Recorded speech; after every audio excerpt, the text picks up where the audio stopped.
Hey there YouTube, it's Nick with Feeding Fitness. Today I'm going to be doing a video on damage control for epic meals. Now, what's an epic meal? I'm talking those couple meals out of the year that are just so good, so big that you know you're going to go over your calories. We're talking Christmas, Easter, Thanksgiving, weddings, stuff like that.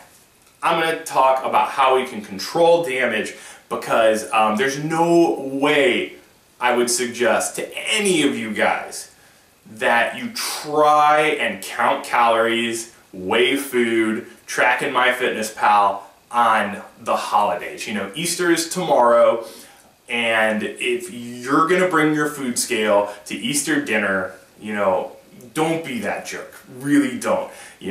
I'm that jerk enough throughout the week on a regular day.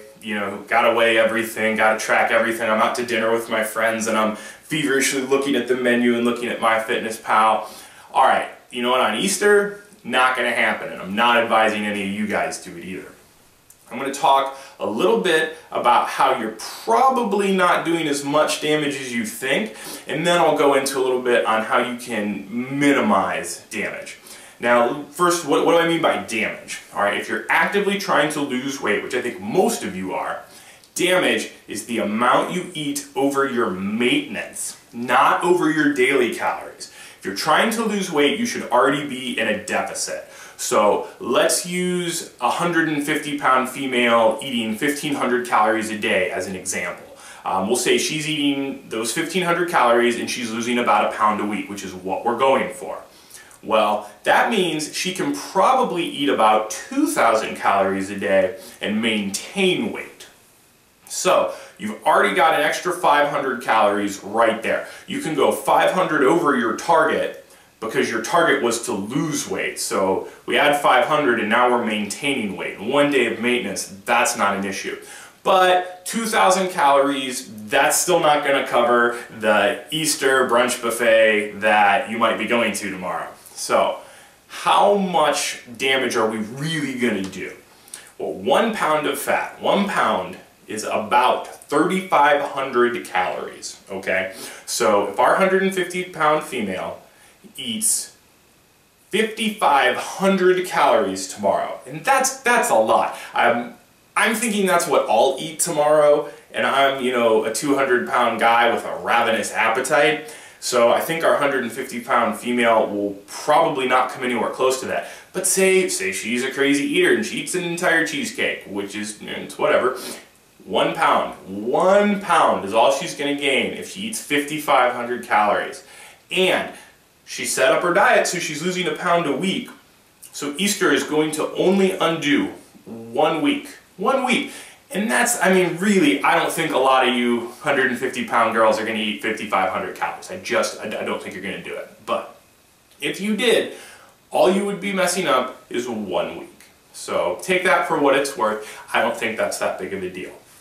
It's not your 1, 2, or 3 epic meals throughout the year that are preventing you from looking like how you want to look. It's the little things every day, because those add up so much more over time. 365 days in a year, if 5 of them you go balls to the wall and eat whatever you want, it's not going to make a difference. If on half those days you find some stupid excuse to go a little bit or a moderate amount over your calories, that's what's going to make the difference and prevent you from having the body you want. So that's kind of what I mean by damage and how much damage you can realistically do in a day. Real quick, for those of you that have huge appetites and could potentially consume 7, 8, 9,000 calories, now that I don't recommend. That's excessive. But if you're someone who can do that, I've heard this little tidbit passed around, and it's 100% bullshit. It's just not true. But I've heard people say, after you hit a certain number of calories, your body can't absorb it anymore, and you won't gain any more fat. There's like a ceiling, and then once you've cracked through that ceiling, you might as well eat as much as you want because it won't make a difference. Unfortunately, your body is really, really adept at storing excess calories as fat. It's really good at it. So that's not true. You eat 10, 11, 12,000 calories, tomorrow on Easter dinner. yeah, you're gonna store it. So yeah, you can have an epic meal, but I don't think there's any reason to do that to yourself. I mean, that doesn't even sound comfortable, you know, and I'm a huge eater. I can eat quite a bit, but to go into those kinds of excess, you're almost forcing yourself, and that, you know, that's not healthy for a whole host of other reasons. But all right, let's talk damage control. So we're not weighing our food, we're not counting our calories, that's just stupid, but we are going to pay attention to a couple of things. One thing you can do, and this is something I do, don't eat before the big meal. Try and fast up to it. Now, this is easier for some than others. I practice intermittent fasting, so this is a cinch for me. It's just like any other day. I always fast 16 hours, but a lot of you guys don't do that. So what can you do to make that a little easier? Well, the day before, save some of the calories in your diet for the very end of the day and have a fairly large amount of protein, lean protein, with a large amount of fiber. You know, have a big plate of chicken, big thing of broccoli, some rice, you know, have that meal later in the day. That's going to make it easier for you to not have anything before the big meal.